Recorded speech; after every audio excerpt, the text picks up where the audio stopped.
In this video, you'll learn how to hide completed tasks in Notion. This process helps keep your workspace organized and focused by allowing you to filter out tasks that are no longer relevant. Begin by navigating to your Notion workspace and accessing the Task Manager. Ensure you have a task database set up. If not, create one by typing Task Manager in the search bar. This action will help you locate the existing Task Manager or create a new one if needed. Next, click on the database labeled Inline to open it. This will display your list of tasks, allowing you to manage them effectively. After this, select New Page to add a new task. This step is crucial as it allows you to input the task you want to work on. Proceed by typing in the task you want to add. After entering the task, click on New Page again to continue adding more tasks if necessary.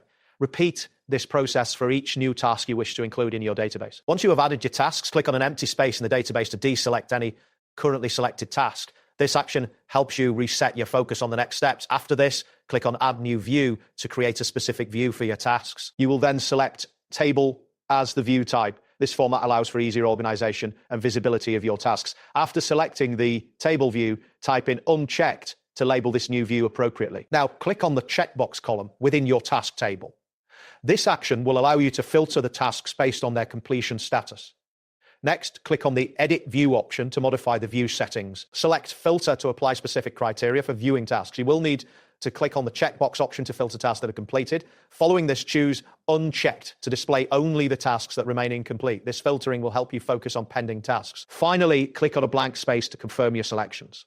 After this, click on Table again to return to the main view of your tasks. In this view, you will see that completed tasks are now hidden, making it easier to focus on what still needs to be done. That's it for this tutorial. Thanks for watching and see you in the next one.